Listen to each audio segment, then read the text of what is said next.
Ethan Tayo is a longtime foodie, Syracuse University Food Studies graduate student, and a Mohawk Nation citizen. Ethan is passionate about embedding Indigenous values in entrepreneurial practices.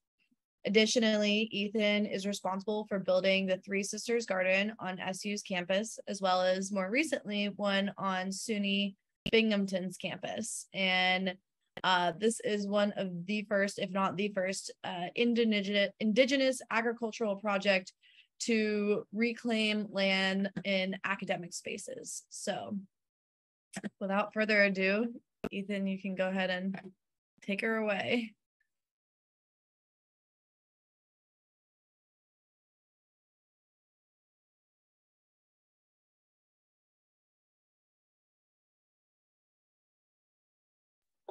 Okay. Everyone see that? Beautiful. Cool. Yeah, like Avalon said, I'm Ethan Tayo, Akwesasne Mohawk, Wolf Clan, and I'm a current SU graduate student. I'm gonna knock over that again, in the food studies program. Boop. Oh, how do I change on this? There we go. So my story. So I come from Akwesasne, which is one of the nations located in the Haudenosaunee Confederacy in New York State. There's a little map of our diagram. As you see, my reservation spans across 5 different governments and 2 countries. So it's an interesting space to grow up. But at the same time, the location is also interesting in the fact that we're now uncovering all this fact of what it means to be on our land and our connection with the land. And so for me, I didn't grow up culturally active. I didn't really know about our foods. I didn't really participate in our ceremonies. And this was something that kind of alienated me from my community. And it wasn't until I came to Syracuse University through the Haudenosaunee Promise Scholarship that I was able to actually interact with people my age at my cultural stand-in and learn and grow with them. And if it wasn't for this program, I really wouldn't have gotten as far as I did.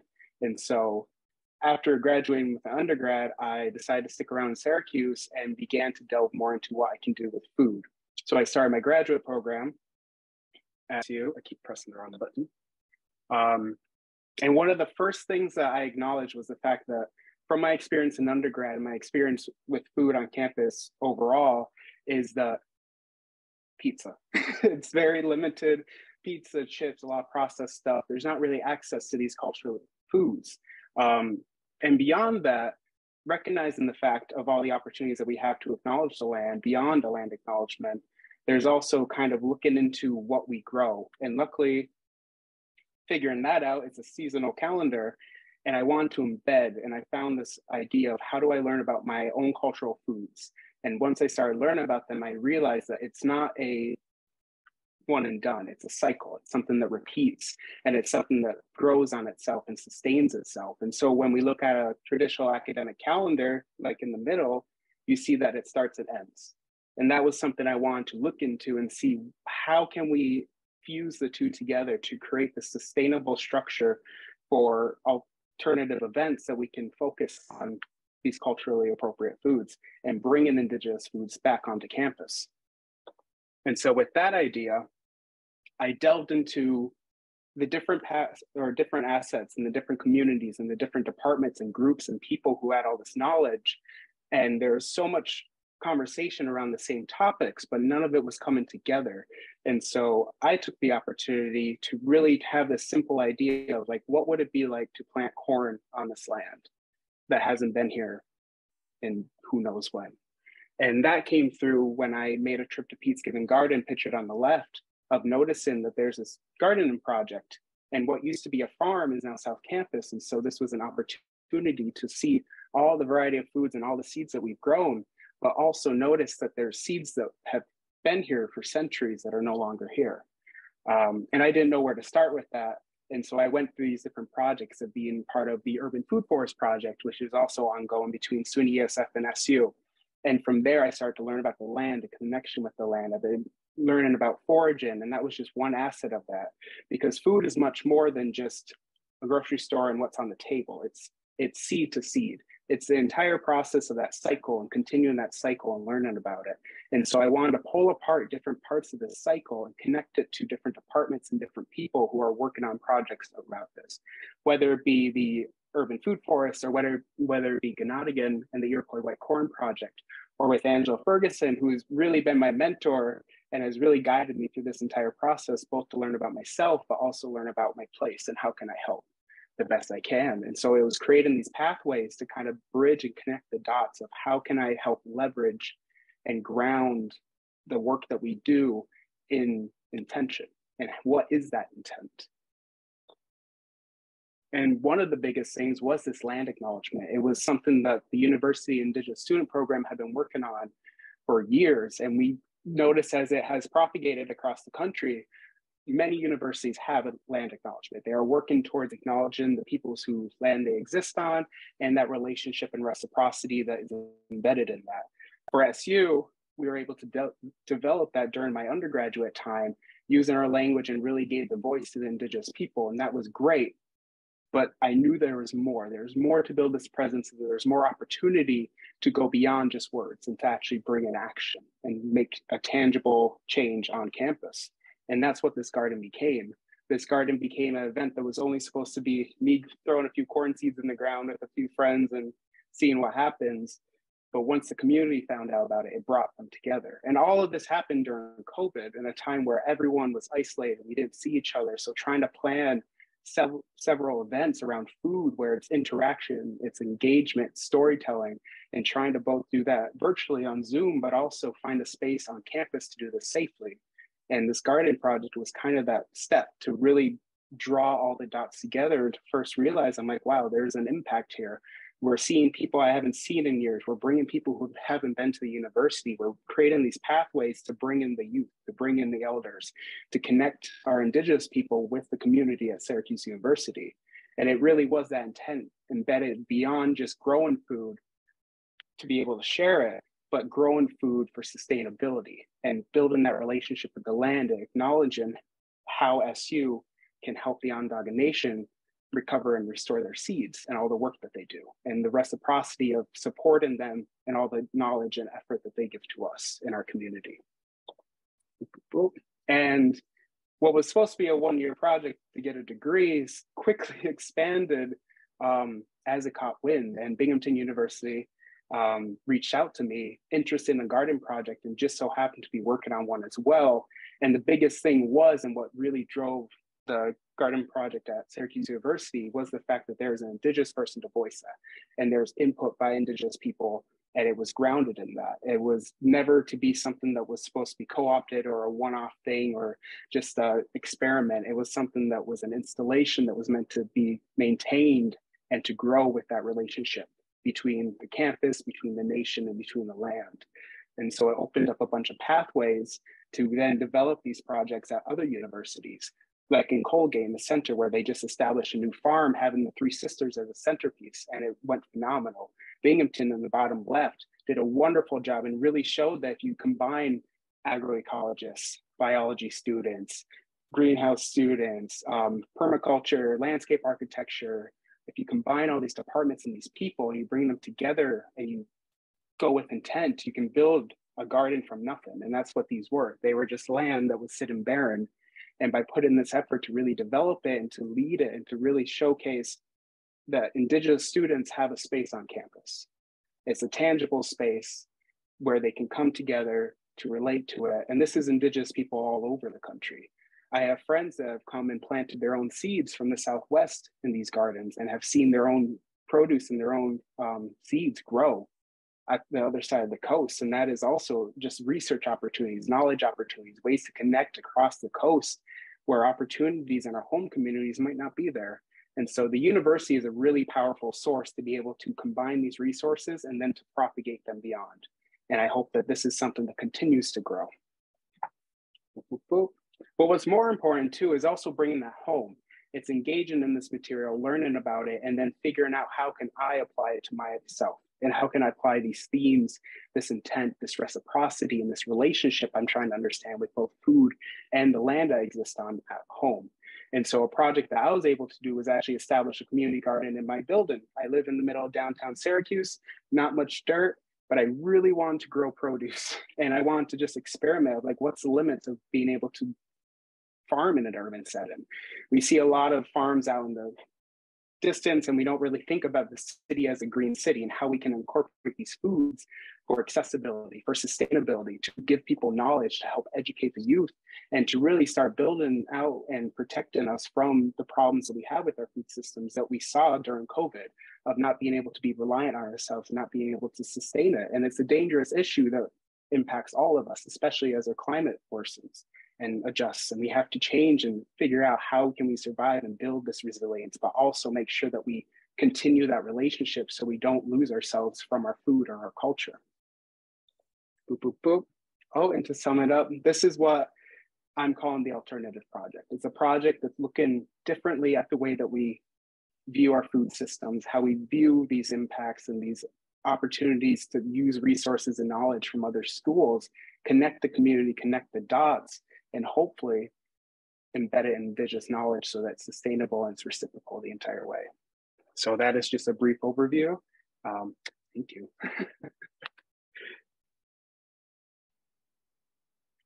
Amazing. Ethan, thank you so much. If you want to stop your share, then we can all see one another's faces for a Q&A. The raise hand function tends to work really well for this so that we can see who's up first and on deck. But if that doesn't work for you, you can also unmute and ask your question. But questions for Ethan?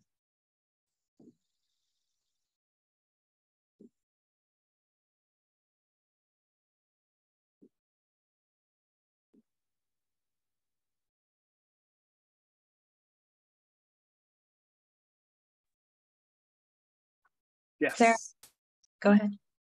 So you talked a little bit about them at a higher level, but can you go into kind of the challenges that you found, whether it be on the academic side, maybe just the environmental side, your side, but if you could just take it and kind of dive into some of those challenges. Yeah. So like I said, transition from my home to school, and as I grew and learned about the knowledge and learned about the land that I grew up on, the environment really centered on that, and kind of combined in the fact that universities have a lot of knowledge. They have a lot of research opportunities, and they have a lot of students and a lot of people that go through that. And a lot of those are stories, and a lot of those are connections. And so learning from those connections and stories, and then applying it to how people interact with the environment, and looking at our environment and figuring out, okay, so we have regenerative and restorative methods, and we have a lot of opportunities to really use this research and help the people that we need. But the problem that I've always seen is the fact that within the academic institution, a lot of this knowledge is reserved, and you have to be able to enter the institution to be able to actually access it. And that's a big issue that I'm trying to find a middle ground with this project, is to how can I build that relationship between universities as an access for knowledge rather than a barrier or a gateway. Because once we can start interacting with this through the gardens, through learning about the land, and beyond textbooks and beyond historical contexts, when we actually ingrain it, the fact that indigenous people exist and we're continuing to grow, we're continuing to adapt and restore our culture, that's when that mentality shifts. And I think that, I'm sorry, I forgot the rest of your question. It's a lot of questions. Oh, that was great. Thank you. I appreciate it. Yeah.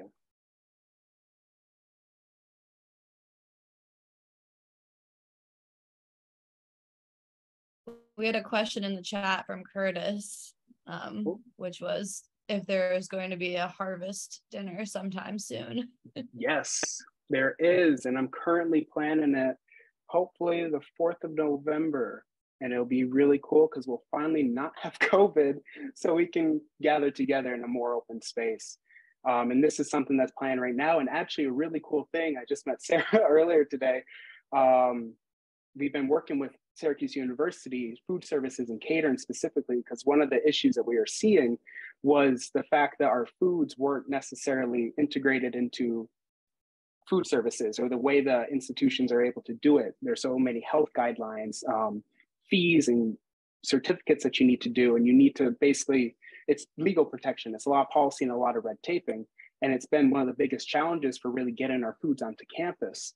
And it's something that we acknowledged through the harvest event, because trying to plan that all was just weeks of agony to get everything together so that we could put this event on as authentically and as purely as we wanted it to be. So today we actually were able to discuss and hopefully make movements on being able to adjust the way that SU Food Service works to actually incorporate Indigenous foods, not only onto campus for events and catering, but also into the food halls and dining centers. So that's an ongoing situation that we're working on, but it seems like there's a lot of interest from the university. And that is, again, another issue that propagates across all universities. So if we can figure out a model that works for one, we can then replicate it.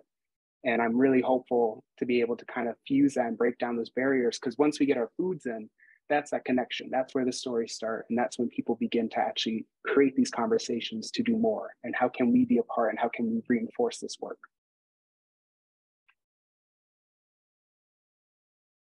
So it's exciting. There will be a harvest event. It's coming soon.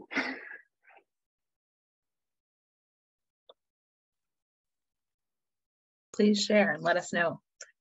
Yes, I will send over to Avalon as soon as I got it. No, it was a great event. It was really cool. And I'm excited. And hopefully I can see how many people I can fit there. But I will send out details to Avalon if anyone wants to come. Okay. Other questions for Ethan?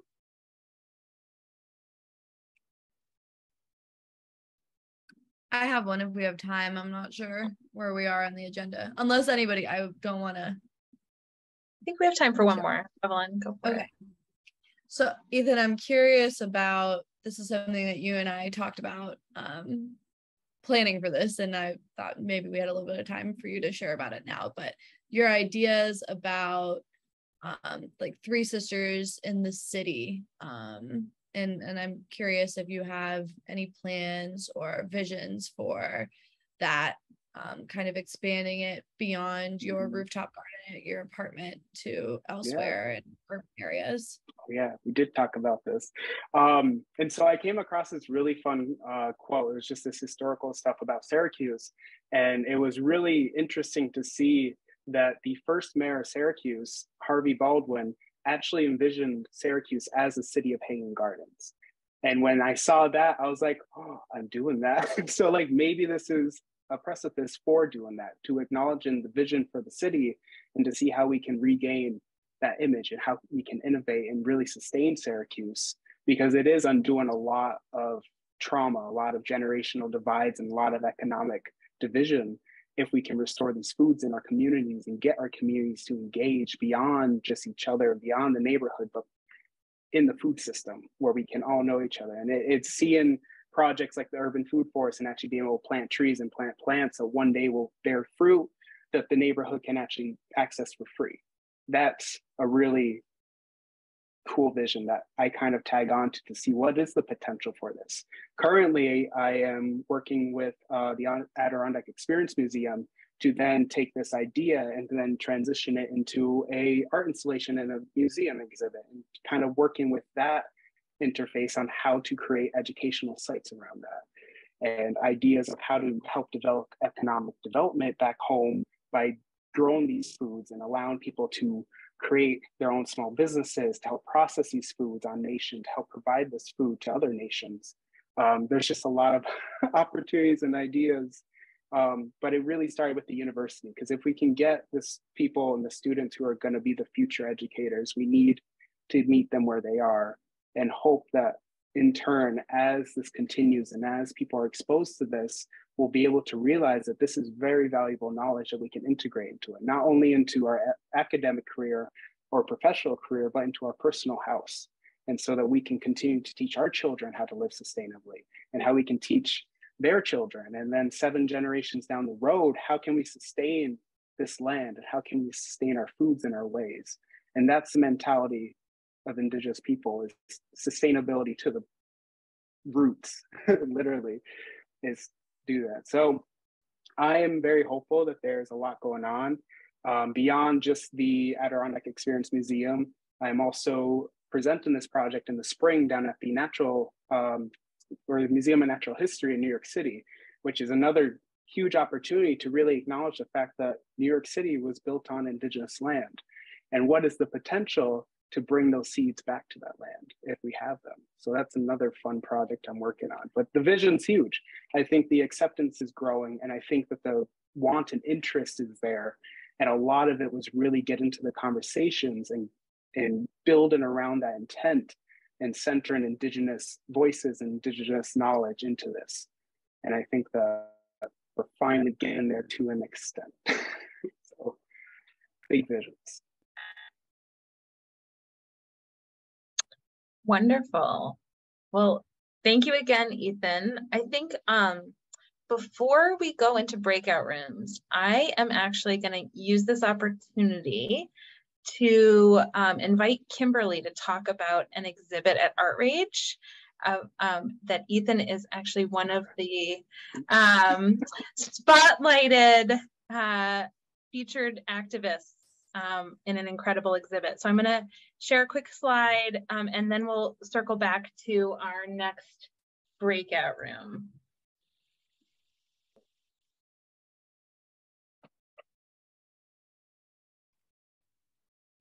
Great. Well, thank you. Yes. Oh, that's great. You have the slide up because I was going to sort of try to walk around the gallery. Maybe that this is better. So at Art Rage, Ethan actually is one of our featured portraits in a photography exhibition we have called Portraits of Earth Justice, where local photographer Mary Lou Lopez Fretz this summer photographed 14 local Earth Justice activists. And that photography exhibition is accompanied by a portrait painting exhibition by artist Robert Shetterly. And you can see some of the portraits in the slide there. Robin Kimmerer is featured. Love that she's a local hero of ours. And also Leah Pettiman, who the founder of Soul Fire Farm, which I know that your organization has done work with. She is a featured portrait in the exhibition as well. And the both exhibitions are up until the end of next week. And the artist is going to be in town next week. He's doing an artist talk on Thursday night. And I guess I'll also mention it since another portrait that we have in the exhibition is Baltimore Velasquez, who is the founder of the Farm Labor Organizing Committee. And we're working with the Worker Center of CNY to bring him to Syracuse, and he'll actually be here tomorrow evening speaking at the gallery. And so I want to let people know that that is happening. Art Rage is always looking at ways to collaborate with local social justice organizations, and I think that Mara is working on bringing people to the gallery to see the exhibition next week. So we're looking forward to having you. Yeah, that's right. So on the same day as the artist talk that afternoon, Thursday, 1 week from today, that Thursday will be a group tour. Kimberly, are you leading us on that group tour? Yep, I'll be here. Yeah. So anyone who wants to join Avalon and me to see these two exhibits, which highlight several folks with lots of touches, whether they're local or more inspirational, big picture folks also working in food justice, not necessarily right here in Syracuse and Onondaga County, but yeah, I think it will be a great opportunity for us to be in person together. You know, as Ethan mentioned, the being in space together and how special that is, alongside these virtual opportunities. You know, it's a both and. So it's very exciting. So that will be next Thursday at 2:30. We'll meet at the gallery. That's in the SOFSA public calendar, but we'll also put out some social media around it in the coming days. All right. Well, thank you so much, Kimberly, and thank you again, Ethan. We're going to circle back to doing some breakout rooms, and a couple of people have departed, so the groups are not 100% exactly who you introduced yourself to earlier. So if somebody's new, say hello. But we're going to sort of think about what Ethan's presentation today made us think about and how we might want to operationalize it, whether it's in our individual work, it's in supporting Ethan's existing work, or it's in SOFSA's work writ large. What are the opportunities that sort of sparked for you throughout this conversation? And I think Avalon's going to put the chat prompts in. Yes. We're just a couple technical difficulties. It's fine. I think I have them if you don't, Evelyn. Oh, there you go. Okay. So again, you're gonna, no problem, Katie, thank you. You're gonna have the person whose birthday is coming up next. And if great ideas come out of this, it would be really great to have note takers send us notes after the fact.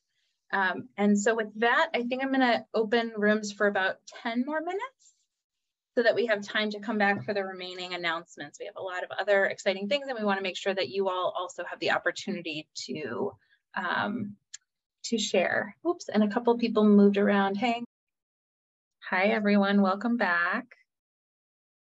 Do you have good conversations? All right, we have time for folks to chime in and share back if there was anything that sparked in your small group conversations that you want to share, specifically if there are any next steps that you're excited about.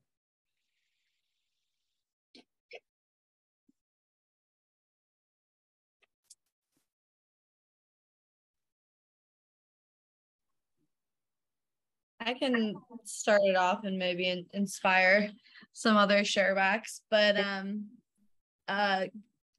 Gabe and Kimberly and I were all in a group together, and we had some great conversations about food sovereignty. On one hand, like continuing to educate ourselves about what that might look like and how that might apply in the different realms that we work in, whether that be like food sovereignty and art working together, or food sovereignty in more rural areas like Cortland. And I was sharing about SOFSA's different programs and food sovereignty kind of being the lens through which they move through. And we're all just really excited to keep working together and keep building relationships, and are grateful for this opportunity to hear from Ethan. Thanks, Avalon. Manu and Jay.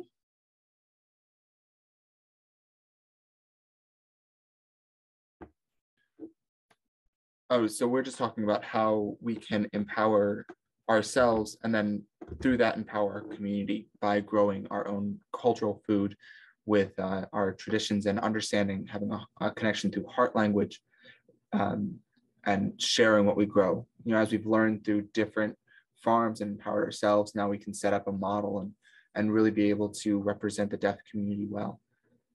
And I feel like Ethan and I have the same goal in that, to try and set up a model for farms. Specifically for us, it'll be the Deaf New Americans, to have a model of deaf-run farms for other communities and try to set up that goal. So that's more of what we discussed. We'll be hoping to establish a deaf-run farm sometime in 2023. So that's what our team is working on currently. So exciting. Thanks for sharing, Manu.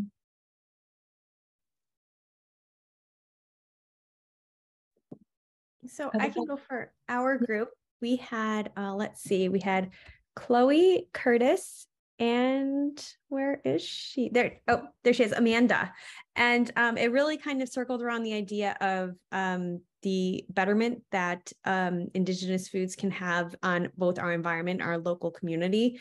But then we're at the juxtaposition of modern day tastes and what the Indigenous cultural foods taste like, expectation versus reality, and then the intermingling of spices to bring out the flavors, but then you're adding say Asian spices or traditionally Mexican spices to historically relevant and cultural foods, and just the kind of the chasm between what the thought of what traditional Indigenous food should be and what it should be in modern day versus what our expectations and both taste-wise, texture-wise, historically, culturally, all of that kind of coming together.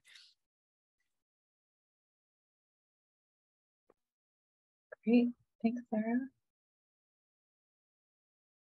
Else want to share from their group conversation? I was in a group with Jesse and Maria, and Jesse works for RISE, and we were talking about it would be a nice opportunity to for some of their agricultural programs to be able to expand past New Americans to maybe include Indigenous persons or other Black and Brown communities to kind of relearn some of that like planting and growing and how that all works in our community, to kind of reclaim some of the land to do that as well. Fun. That would be super exciting.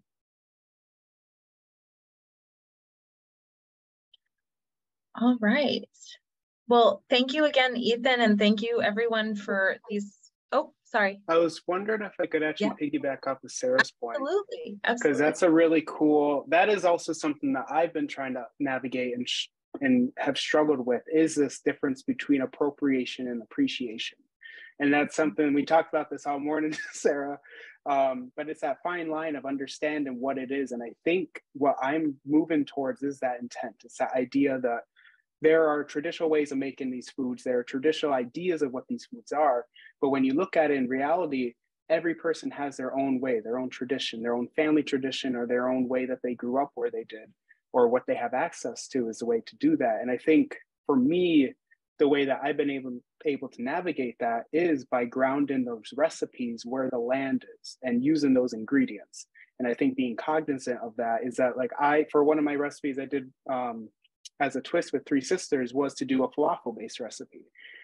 Even though falafel is Mediterranean, a lot of the ingredients are very similar. So what I ended up doing was I just swapped them out, and it just worked just as well. And it's just as delicious, but it's using ingredients from my land and ingredients that are close to me. And despite the fact that it might come off as appropriation, it's that appreciation that there are similar recipes like this all across the world, and everyone has their own unique way of doing it, whether it be spices, whether it be this, and it's that evolving and that evolution. But it's acknowledging where the food came from, where the recipes come from, and the people who started this and hold that as a tradition. And I think as long as you go in with that mindset and appreciate that and don't speak for it, I think that that's the route to go. Because that's how I've had to learn about it, is to understand, like, what is the voice and what is the undertones that I'm trying to bring to this? Can I adjust this recipe and evolve it to modern day to make it more appetizer, or make it more pleasing, or make it more introductory? Because you do have to meet people where they're at with foods, and you have to meet them at their tongues, like their taste buds, how do you introduce that? And sometimes you have to modify things. But yeah, so I think it's appropriation versus appreciation, and it's one of those things that I'm still working on. I don't have an answer for it, but I think it's that intent. Thank you for that, Ethan. And hopefully folks saw, but Avalon put in the chat a recipe of Ethan's from the New York Times recently. All right, well, I do want to make sure that there's time for folks to share their own announcements also. Yeah, I don't know if other organizations